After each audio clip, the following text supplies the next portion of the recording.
Hi, Bowie Block for fall of 2019. Thank you for watching this field block orientation PowerPoint. This is specifically for those of you who didn't make it to the orientation on May 10th. But if you need a refresher, this will be available to you throughout the rest of the summer. And we'll talk a little bit more about it on our first day when we meet for the field block. But I want you to have this information ahead of time so that you are well prepared for what is to come. This is the field block orientation PowerPoint, which originally took place on May 10th of this year. Most of the field block instructors and our field-based block coordinator were there that day. I was not, unfortunately. My nephews graduated from high school, so I was there with them on that day. I appreciate you all being there, though, that day, because it is invaluable information. This graphic you see is simply to remind us all why we are here and what we do as teachers. I'll give you a second to read over that.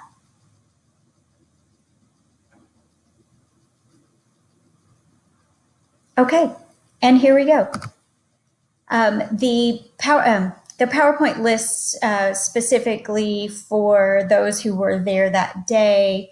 You may not need to know much of this information. I will be your field block instructor for fall 2019.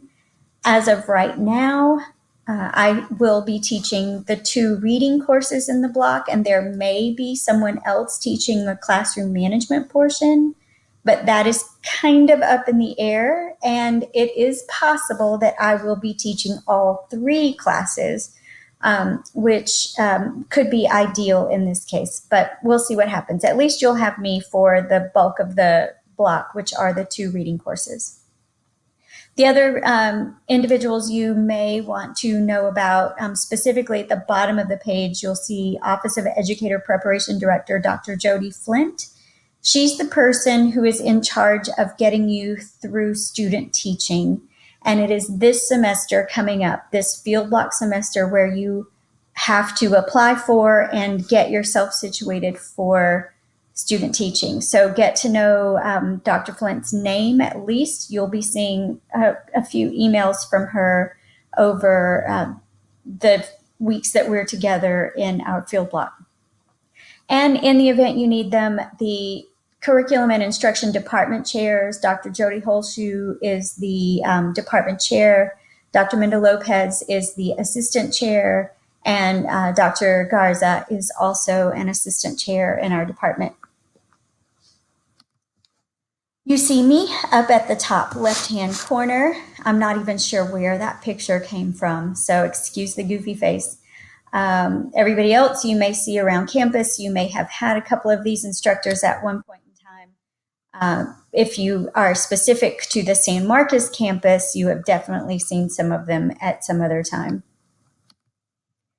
In the field block, specifically, there are 3 courses that you're going to earn 9 credits for.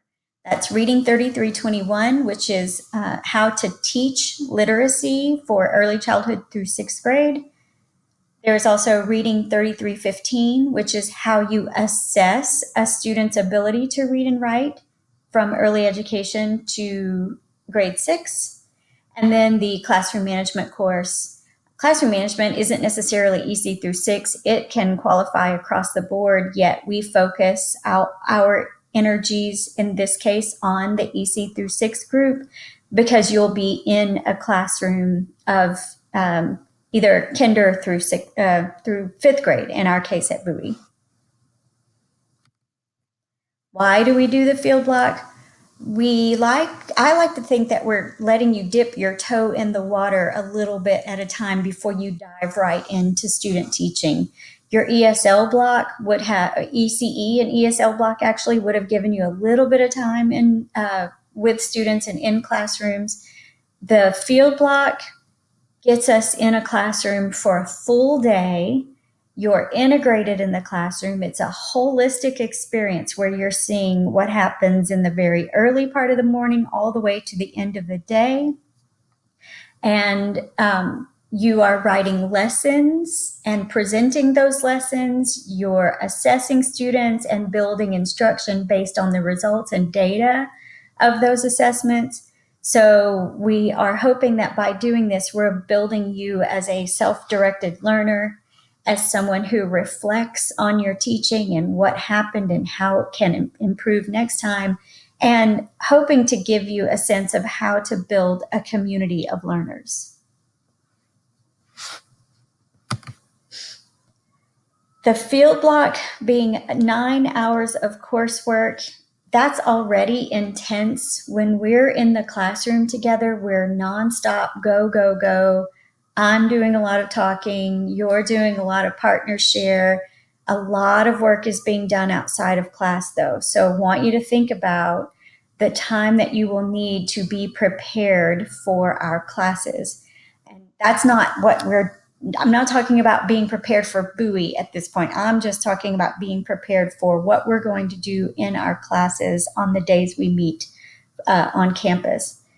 For every 3-hour course, you should expect to spend approximately 5 to 7 hours of preparation each week. So consider 3 times 5 is at least 15 hours of work outside of our scheduled class per week.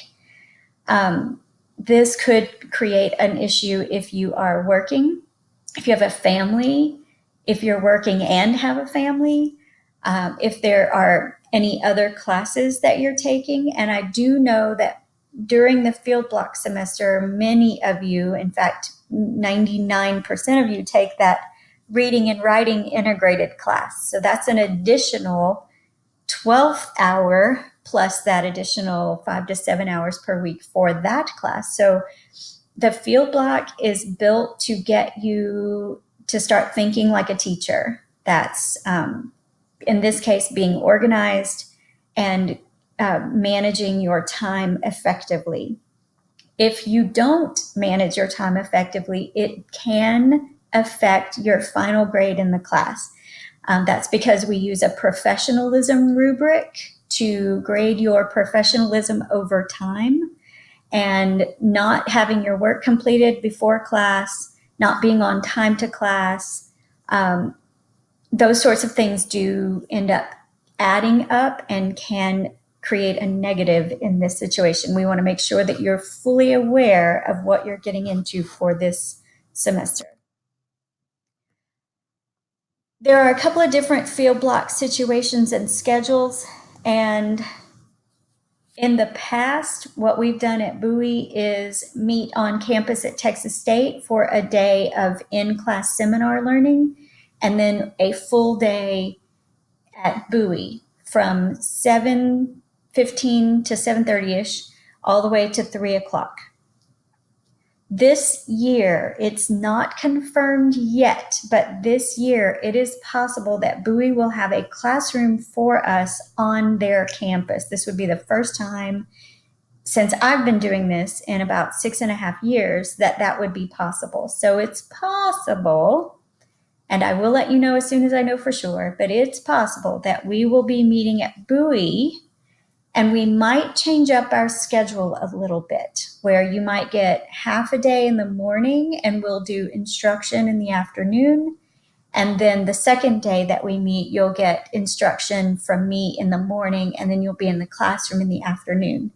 I'm sorry that this isn't confirmed yet and that it's kind of wobbly at the moment, but I am waiting on Bowie to give me the go-ahead on that. They're having some structural changes, including having a wing built onto their building this summer. Their libraries being rebuilt. All kinds of crazy things are happening over there right now. So I'm kind of letting them get their stuff settled, let the dust settle there, and then I'll find out for sure if we're able to have a classroom there and if we'll meet at Bowie. If we don't meet at Bowie, the schedule is going to be the same as it was on campus at Texas State on Wednesdays, and meet at Bowie on Mondays.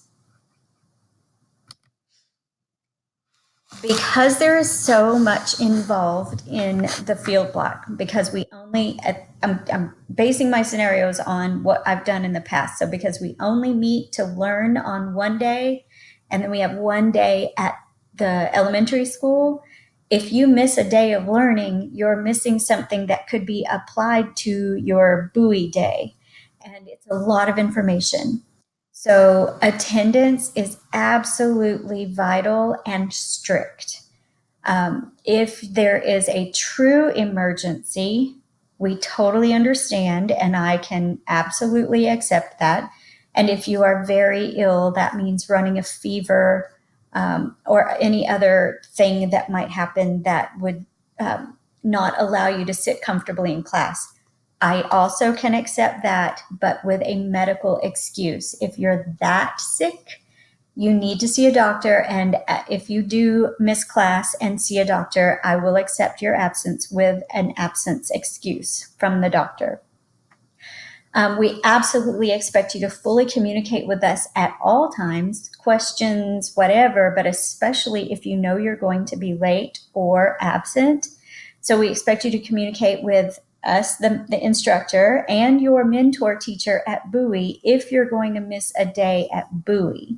If you're going to miss a day with me and we're in an instruction situation, that's fine. But if you're going to miss a Bowie day, then your mentor teacher needs to hear it from you. Absences from Bowie, if you're absent a day that we're supposed to meet at Bowie, must be made up. And this is an Office of Educator prep requirement. You are required to have so many hours on an elementary campus and in a classroom. If you miss 8 hours at Bowie, you must make up 8 hours at Bowie. If you miss 2 hours at Bowie, you must make up 2 hours at Bowie. I do have an absence form that requires you and your mentor teacher fill it out, and it must be signed by your mentor teacher. So we make sure all of our I's are dotted and T's are crossed when there's an absence, because you have to have those hours to be able to move on. You don't have to make up classes where we are learning and in our seminar, but because there is so much information, it could be very difficult to catch up. So I encourage you to befriend your table partners, or at least have a friend in the class who will get handouts for you, will share notes with you, and talk to you about what we've done in class, because a lot of the stuff that we talk about in class, you're going to be expected to reproduce at Bowie. And I want you to be there and understand what we need from you. So hopefully we'll make all of that work. Of course, absences and patterns of tardiness impact your grade. It's part of that professionalism.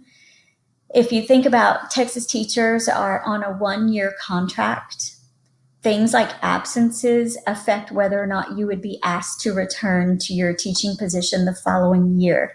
So let's get in the habit now of, I have to be at class, I have to be at class, I have to be at class. Because if you were teaching, not only could you potentially lose your job, but if you were absent or tardy, your students depend on you. In this case, Bowie students are going to look forward to seeing you every time you're supposed to be there. So consider, when you are not, you're feeling a little tired or you're a little stressed out, let's make the appropriate decisions and watch your patterns of absences and tardies. Because you're writing 2 lessons for the field block, writing them and teaching them in a whole class situation, you will be observed, and I will give you some feedback and an evaluation based on what I see happening during your teaching. We do use the Danielson framework for teaching to provide that feedback from your evaluation.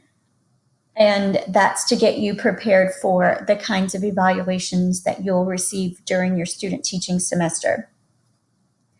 When we're at Bowie, I'm there all day from 7:30 till 3 with you. I very rarely leave the campus, and when I do, I'm gone for no more than 30 minutes, unless there's something I need to do on campus or I have an outside appointment, which again, that doesn't happen very often. But in the event that I'm not there or I don't get to see you teach a lesson, it's super rare that would happen. I mean, at this point, that's happened once in 6 years. And that was because of a very extenuating circumstance. If we do not connect and I am unable to observe your lesson because of some situation that could be avoided, the professionalism grade would actually be lowered at this point, because the evaluation is a critical part of reflection and being a reflective teacher and growing. So it is absolutely necessary that when we do these 2 lessons, there is an observation in each case. The first lesson is going to be a read aloud, and that is something that more recently I have asked all students to record via video camera.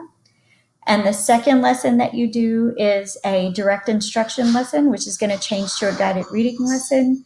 And that is something that I will be in the classroom observing you with my own 2 eyes. This shouldn't be an issue, but in the event that there is any failure to observe, just note the professionalism grade does become an issue. Dress code is a big deal, specifically at Bowie. You're a walking resume. So if you are at Bowie and you are not dressed appropriately, I will ask you to return home and return to Bowie in an appropriate manner. If you don't have appropriate clothing at this point, take a few minutes over the summer to maybe find something that we're looking for some professionalism in this. Of course, you're looking like a teacher. So what I want to see is professional wear. If you wear pants, make sure they're not jeans, not even colored jeans. Those are inappropriate. Clean, fit well, nicely pressed, simple jewelry, nothing distracting. Tongue or facial piercings must be discussed on an individual basis, tattoos as well. And we'll talk more about this in class, but know that you are expected to look professional while we're at Bowie every single time we're at Bowie. Here are some suggestions for appropriate tops. Notice that they're full coverage. There's not a low V-neck where if you bend over, your shirt might pop open. We have to be careful of that. Notice the sleeves. No spaghetti straps, please. Here are tops don't. The one on the right is definitely too low. It's super cute, but it's too low. The one on the left, spaghetti straps and too much shoulders. We're not going to a party, we're going to work, so we have to keep that in mind. Dresses and skirts are great, although very rarely do I see a teacher in a dress or skirt. A lot of times in elementary school, teachers have to be on the floor with their kids or able to run down the hall to catch a kid, and it might not be as easy to do so in a skirt or a dress. So consider dressing nicely like this, yet know that there are some other things that come into play that make this not as easy or comfortable as it might need to be. Tightness, shorts, skirts, all that stuff you would want to consider before walking out the door in the morning.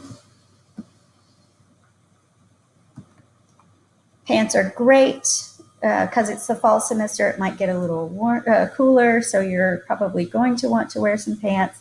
We want things that aren't too tight. We want no jeans. Slacks are great. I get a pair of they're called editor pants from Express. You'll see me in them almost every time we meet, I think. But they're just very simple, can be washed, go great with any kind of shirt.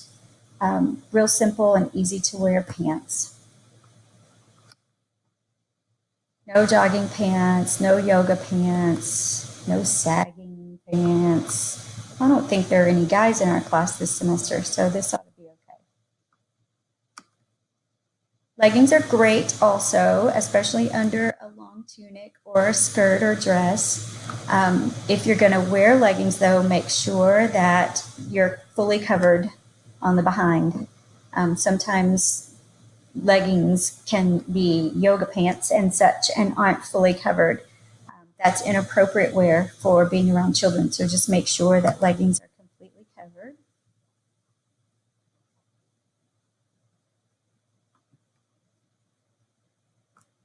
As I mentioned earlier, communication is absolutely necessary. I need to hear from you, if anything, just to know that you're okay. But also, if you're going to need something from me.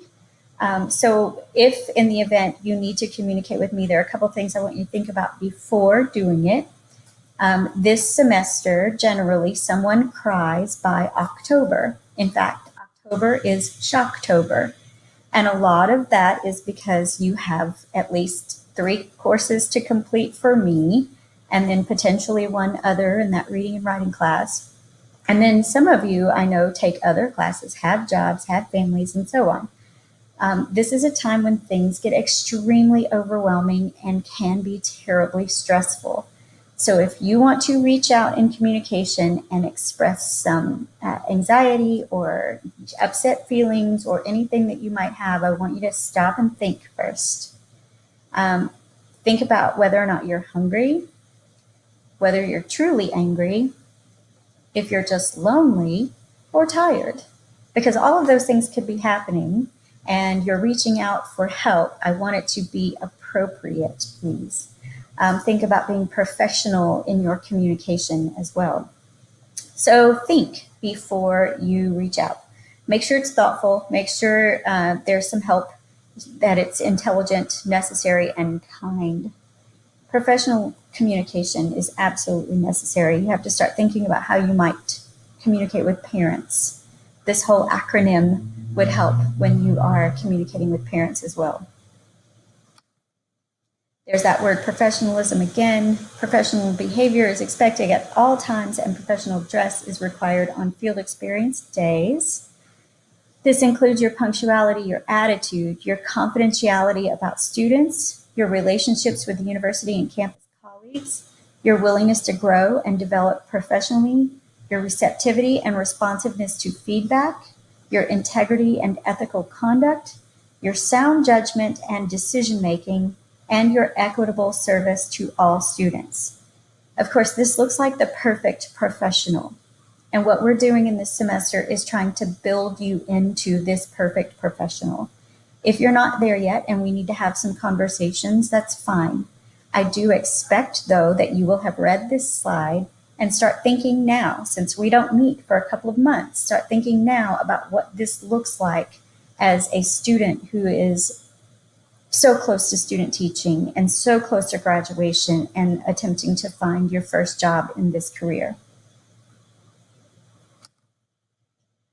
We do have to mention social media because it is such an important facet in most of our lives now. All of us may be on Twitter. You should have an email address that you're using, especially to communicate with me and other instructors on campus. You may have a Twitter, Instagram, Snapchat, or whatever you're using. The idea that you're going to be in a classroom with kids who also have access to these kinds of things, who also have curiosity and want to know a little bit more about you, if they can look you up on any of these social media outlets and it's easy to get to you, review your privacy settings. You may want to consider going private on any profiles that you have in social media. You also want to look at your profile picture and any other pictures that may be public to people. The idea that you could be fired from a job for certain images or portraying yourself in a certain way could be something you want to think about right now. If there's an image in your social media that you're saving that somebody from the outside has access to, you may want to save it somewhere else or delete it entirely. Email addresses should be professional. No nicknames that are inappropriate or any kind of innuendo in any certain way. You would hopefully just use your first and last name or first initial last name or something like that that would at least appear professional. And if you want, you don't have to get rid of your personal email, obviously, but if you want to have one specific for professional purposes, you may create a new email if necessary.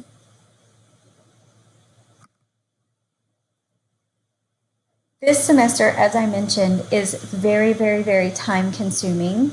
It can get very, very, very stressful, and it will be overwhelming at some point during our time together. Please depend on me, communicate with me, let me know what's going on. I am not inflexible. Our calendar is not set in stone. We can move things around, we can do what we need to, but I need to know from you how things are going while we're going through all of this. But I want you to remember that this is your time to shine. I can't do it all for you, and I'm not going to change the schedule if people are not holding up their end of the bargain. So this is where you have to focus on preparing mentally and physically for this semester. Start taking your vitamins, eating lots of fruit and vegetables. Don't forget to drink your water. Communicate, communicate, communicate, communicate. Advocate for yourself and be aware of your stress levels. The Counseling Center is fantastic. They do seminars over organization, handling high stress, how to handle situations with peers and coworkers. And always remember that this is a stepping stone to your final goal. So keep your goal in mind. This is a learning experience toward your final goal, which is to be in a classroom with kids. This semester, we're getting you there. We're working towards that. We're getting you in a classroom. It may just be one day a week, but we're still getting you in a classroom. It's going to be tough because I'm betting you haven't done this kind of work before. Keep that goal in mind. I'm here to help you reach that goal, and together we'll make it happen. Here are some successful actions and attitudes to keep as we're going through our semester. It's pretty much everything that I've talked about. I do expect initiative from teachers because you can't just teach in a vacuum.